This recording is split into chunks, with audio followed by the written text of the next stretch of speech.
众朋友们好，欢迎收看湾区聚焦，我是宇浩。在之前的节目当中呢，我们已经邀请到了加州前共和党主席、川普税改的加州负责人 Tom Del Beccaro 先生来到我们的节目。这一期的节目呢，我们继续邀请到 Tom， 他会给我们来做一个更加深入的去理解川普这一次的税改。Hello, Tom. Welcome back to our program. All right, thanks so much for having me on. So, based on the current tax provision, so what do you think this tax reform? Well, this tax reform is designed to do a number of things. There is individual tax relief, mainly at the middle class and below. There is broad corporate tax relief, which is designed to get small business moving forward and to help us compete internationally. And then there is the final modernization, which is long overdue, of the U.S. moving towards a territorial tax system versus its worldwide system that made it so uncompetitive for so many years. I think when you combine all of these things, if they enacted the current tax bill, and it's still subject to a lot of change, and I think we'll get a tax bill by the end of the year, but overall this will result in a burst of economic activity, and you will see growth rates in 2018 jump up and 2019 jump up even above 5% for some quarters, and then perhaps settle back down. But overall, this is much needed reform. So what's the GDP rate right now? Well, we have essentially 2 quarters at about 3%. Over the last decade, we've had less than 2%. And that's been a combination of bad tax policy and bad regulatory policy, and quite frankly, a belief by American business that the Obama administration was at war with business. They really were. They even named it the war against coal. That's ended. And the Republican Congress has helped Donald Trump repeal an enormous amount of regulations, and that, combined with the belief that there would be tax reform, has lifted the economy. But that won't be enough. The economy may be growing at 3% at this moment, but if that's to be sustained, we do need this corporate tax reform. So we say the tax reform is combine the individual tax and the corporate tax. Let's talk about the corporate tax first. So what do you think the corporate tax, the reform? Well, overall, there's an important sort of theme to this, and that is what you want to do is design corporate tax results or reform that encourages people to invest and increase the supply of goods in America. These are called supply side cuts. And you want the system to reward people who take risk, who invest, and supply goods. And so what the corporate reform does in the large is lower rates and remove exemptions so that people can actually focus on making money and making business decisions as opposed to making tax decisions. Now, I've been a small business attorney for 30 years now, 30 years in December. And whenever someone comes in and wants to either purchase a business or sell a business or start a business, very quickly I have to say to them, well, who's your accountant? We have to design whatever you do so you pay the least amount of taxes. That's not a good way to run a country, let alone a business. And what corporate tax reform is designed to do is to shrink the corporate tax code down and emphasize good business practices as opposed to having a very high rate, 39.5, and nobody paying it. Now, you've probably heard the term effective tax rate is lower than the 39.5. Well, that's an admission that your tax code makes no sense. Why do you have a 39.5 if people don't pay it? So what you want is a system that lowers the rates and encourages people to take risk. That's the supply side cut of this. The corporate tax cut alone, along with this change, which will allow a repatriation of money at around 12%, those will provide enormous short-term incentives and long-term, and will really boost the economy. So you think the tax rate cut to 20%? Does that encouraging the company going back to America? Yes, one of the reasons why so many jobs has left America. I mean, there's essentially 4 reasons. 95% of consumers are outside the United States, so it makes sense to have business outside of the United States. You have the labor differential. Obviously, the average worker in China is making less than the average worker in America. Those 2 things aren't going to be changed overnight. 95% of the consumers are going to stay abroad, and whether it's Mexico, Guatemala, or China, America's labor is going to be slightly higher. But that doesn't mean that Americans should allow their government to continue to shoot our business in the foot when it comes to regulations and taxes. So this effort to lower the rate that it would cost American businesses to bring money home is enormously important. Well, they talk about as much as $3 trillion, maybe even $4 trillion over the next decade would come back home. That's the equivalent of a third of the U.S. economy, maybe slightly less than that. That would be a massive, massive boost to the economy, just that alone. So if they did nothing else and just said, for now on, you could bring the money home at 12%, the American economy would bump up. They should definitely do that. Bringing the corporate rates down to 20 encourages people to stop spending money on accountants and start spending money on expanding their businesses. That too, that's called a supply side cut, because it encourages people to take risk, invest, and supply more goods to the economy. So a lot of Chinese people doing the small business. So how does this tax cut affect those people? It could be enormously beneficial in 2 different areas. One area relates to rate cuts. They're talking about having, whether it's a small sole proprietorship or an S corporation or an LLC, permitting them tax rates at either the 25 or the 30% level, as opposed to potentially 35% if they meet certain restrictions. That's really good for small business owners because it's a significant cut. But also it allows for up to a $5 million mark immediate expensing. So if you have to buy a new copier, it turns out my office, we just got news from our copier repairman that we need a new copier. Those things cost, anywhere from $7,000 to $25,000, even more $1,000.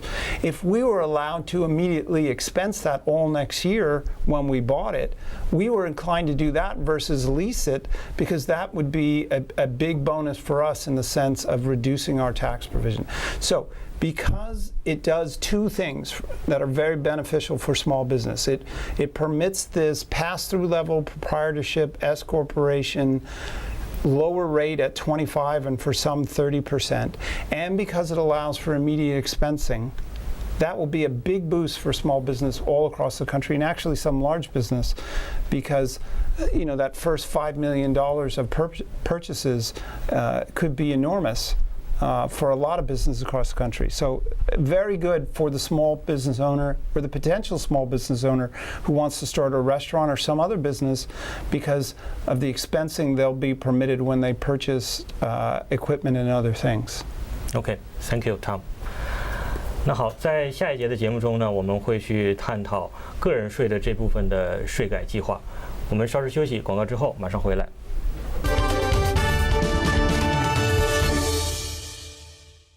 欢迎回来。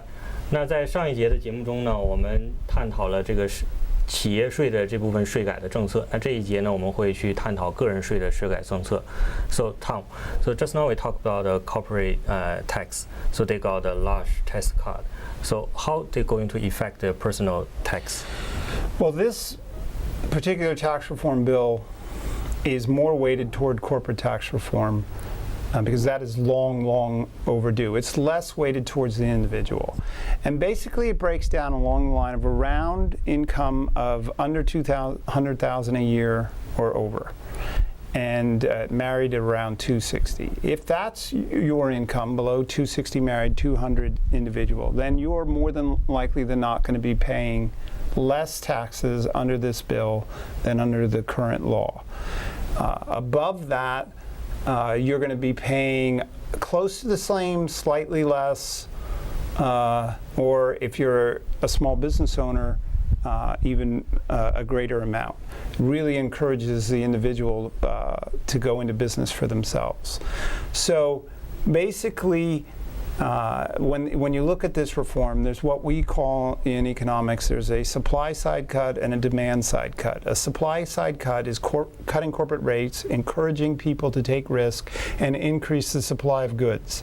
A demand side cut is cutting a rate for individuals who will then immediately take the money and most likely spend it, creating higher demand. So this is a demand side cut for under $200,000 and a supply side cut for corporations, and that's basically the lines along which they're crafting this bill. So just now we talk about the business cut. Then after the business cut, let's say the corporation move back to America, then how the everyday American people will get benefit from it? So good. So when this corporate cut occurs and the repatriation, the money will come back into American corporations. Now, there's a very limited number of things that a company can do with money. They can either spend it, or invest it, or give it away. Charity. Spending. If a company takes in money, because the question here is, why will this go to wages? Some say it won't go to wages. Yeah. It absolutely will go to wages. It just depends on whose wages and when. So let's say you have a company as big as FedEx. FedEx says if the current bill goes through, they are going to buy 100 more planes. Now, that immediately doesn't result in higher wages per se for FedEx employees, but if Boeing has to hire a bunch of people to meet that 100 plane demand, that's where the wages go. So as soon as the purchase order is done, Boeing's got to ramp up. If you're a smaller business, and we talked about this immediate exemption, and you need a new roof on your building, you aren't going to put the money into wages right away, but you hire a roofer that you're buying this roof, the roofer has to ramp up and do that. So given all the things corporations can do with money, and there's only one bad thing they can do with money, and that is to burn it, right? And take it out of the system or bury it in the ground, right? Nobody does that. So if they spend it to buy things, that helps the economy. If they invest it internally, let's say they do research and development, they need to hire those people or pay those people wages. Or if they put it in a bank. If they put it in the bank, what happens? The bank doesn't keep all the money there. It just keeps its deposit requirements and lends out the money so that someone can get a home loan or some other business can do this. So when a corporation takes in money, sooner or later that money winds up in some other business's hands, either again through a spending or investment, something of that nature. And that requires those businesses to either hire people or pay their existing people. And the larger amount that is in the private sector, the more that activity occurs, the more wages rise and the economy expands. Wages are flat because the economy is stagnant. As the economy grows, existing businesses compete for the existing number of employees. And the greater that competition, the higher the wages go. So you need a dynamic growing economy. And when corporations get money, they at some point pay it out, either to the roofer or in a dividend, and then let's say I get the money, I can buy a car, I can buy a new suit, I can even just get a haircut, and that means the barber gets the money. So corporations don't take in money and sit on it. They propel the economy. Absolutely. That's always been so. So that's why you want a big cut, a big sizable cut, so that America can reinvest in itself and instead of sending it to Washington. So this becomes a chain reaction. Yeah, absolutely. There's a negative term connotated to that which they call trickle down, which is just laughable. Because again, business can't eat the money, they won't burn it. It has to go somewhere. And they hire. This small business cut will result in the expansion of small business. Not every business every year needs to hire people. I mean, if your most pressing concern in the office, like our most pressing concern in the office is 2 new sets of copiers, It doesn't do me any good to hire someone to by hand copy, but the copy business is going to benefit, and their employees will benefit. So it's never a question of whether, when companies have more money, will it result in wages. It's just a question of whose wages. The person that sold them something, or the person who's building a new house. It always results in higher business activity, which means more jobs, and more jobs mean more wages. Okay, so I heard about one interesting story is that in Bay Area the housing market is really, really hot. It is. So this tax cut will affect the housing market. How is that happening? It will. If the final bill winds up with a provision that either eliminates the interest deduction for second homes or reduces the total amount you can take on your first home, that will tend to make housing purchases less beneficial. For years and years, decades, the American tax code has provided incentives for people to buy homes. By the way, during the last 8 years, we had one of the lowest home ownership rates in many decades. That was a function of a weak economy. It wasn't a function of a change in the tax code. The tax code had stayed essentially the same, but new housing purchases had dropped because people didn't have enough jobs, and their incomes weren't rising, and that hurt the economy across the whole expanse of the United States. What they're saying now is that we should not subsidize the purchase of homes. We should concentrate on expanding the economy. That's actually the right thing to do in the long term, because if you can give people real increases to their income, they're going to buy houses anyway. Yeah. And at the numbers they're talking about, the vast majority of the United States will not be affected by this, because the vast majority of houses in the United States don't cost $500,000 or more on a loan. And that really means you're talking about a $600,000 home, because you generally put 20% down. So yes, this has a potential to cool off the housing market in the Bay Area. Right. But one of the biggest reasons why we have such a housing crunch for prices in California is the lack of supply of homes. If you want to fix this, the answer isn't to create a greater tax deduction for the purchase of home. The answer is to increase the number of homes, and Sacramento has put many, many roadblocks up in that regard. Okay, thank you, Tom. Sure. 那在下一节的节目中呢，我们会继续探讨在这场税改中究竟谁是受益者，那谁又是从中不能够得到真正的实惠的。我们稍事休息，马上回来。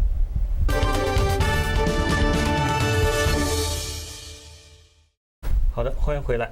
那么在这一节的节目中呢，我们会继续探讨在这场税改中谁是胜出者，那谁又是相对来说的失败者呢？ So Tom, I heard about some media talking about for some of the middle class family, their tax may actually go up. So why is this thing happen? It is possible that for some it could rise. I mean, what happened was that the Republicans, frankly, and I disagree with this portion of it, the Republicans concentrated more on the lower middle class or below 200,000 instead of doing it across the board. That's the demand side of this. Create demand by putting money in the hands of people who will immediately spend it. That's not necessarily a bad thing, but you do want an even code, and you don't want a lopsided code. We've talked before about that 45% of American families pay no income tax at all, and you can't give tax relief to people who don't pay federal income tax. So that is possible. I think by the time the bill finally gets passed, it'll more than likely be evened out. So in your opinion, who is the winner in this tax reform? Right now, the loser is the middle class and the poor. Because when the economy grows less than 2%, that doesn't produce enough jobs, let alone high-paying jobs. In the last 8 years, for the first time in American history, we had more business failures than startups. That's a terrible sign. Yeah. That means people aren't taking risk and creating new jobs. This bill will turn that around substantially. The biggest winner in an expanding economy are the have-nots, because in a stagnant economy, the have-nots can't get on the ladder and they can't climb up the ladder. So the biggest winner are the poor and the middle class, because they need a dynamic economy to move ahead. Now, on a strictly legal basis, no question that American business benefits from this. And that's a good thing, because American business is who employs. American business is who pays wages. And an American business has been handicapped under the last administrations dating back many decades, whether it's through regulation or taxation. American business has been hurt, and we've had jobs go overseas. They call that outsourcing. Now it's time for insourcing. You create a competitive tax code, jobs and money will stay here, and that's good for all Americans. So I heard about the Congress, they talk about you can doing the tax return in the postcard. How do you explain that? Well, what you want to do is simplification. For many, many Americans, taxes are too hard to do. I don't do my own taxes. I have a small business, and I have for 20-something years now. And I hand over all my information to someone and trust that they do it well, right? You want to get away from that. So for most people who don't own a business, you want them to be able to do their own taxes instead of giving $300 to $600 to a tax preparer. Well, that's an immediate tax benefit right there, right? If they don't have to pay that. So the simpler the code, the better, because a complex code usually implies high rates and lots of deductions that the rich can make use of. You don't want to do that. You want a simplified code so that people are making business decisions. I want to buy that company, and here's the reasons why. Not, I want to save on taxes, so let me do something. That's where we've come with our complicated tax code. This goes a long way to starting to fix that, but there still should be a way to go on this. My prediction is that this works very well. And then we get another round of reforms that boost the economy even farther. So another issue is people talking about they hear the large estate to. Yeah, estate taxes. I'm against estate taxes. The vast majority of those people affect aren't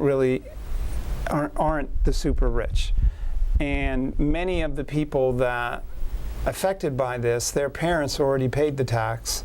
They're sitting on assets, and then they disperse that to children.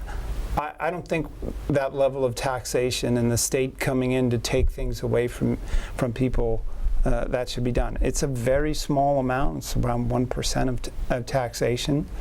We should concentrate on growing the economy, not confiscating the assets of the dead. Only would a tax person think it's a good thing to take money from the dead. We should let them rest in peace instead of attacking them in the grave. So, as you say, maybe the biggest loser will be accountant. That's right. The accountants, yes. Simplified taxation results in less need for tax lawyers and accountants, and more need for business people, and that's always a good thing to do. Okay.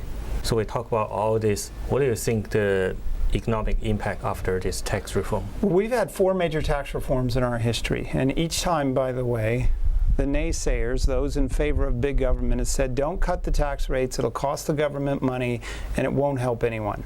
That's the 20s, the 60s, the 80s, and just after 2005, they were completed. Each time, the economy was either weak or could have been doing much better. Each time they said not to do it, and each time they said federal revenues will drop, and they were wrong every single time. In fact, after the 1920s, there was such a burst of activity that in 1923, the growth rate was something like 11.4%. Yeah, that's really, really high. It is a burst of activity, and that can happen again.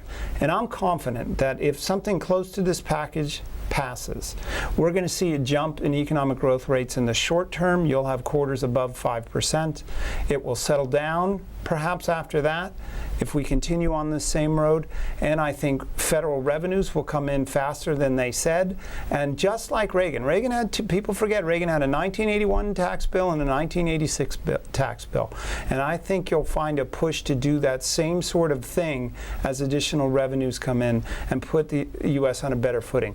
So I think this is going to be a great thing if it gets passed. And if it doesn't get passed, the Republicans are going to pay for it politically, but the Democrats will have hurt the United States and, quite frankly, the country, because the world, because the world needs a growing America economically to help with their economics, whether they're in Nigeria or in China.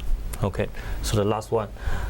What's your expectation when the tax bill will pass? I think it happens by the end of the year. The Republicans need this, especially after the election results from earlier this month. They need something they can claim as a major success, so I think they're very motivated to do this. Okay, thank you, Tom.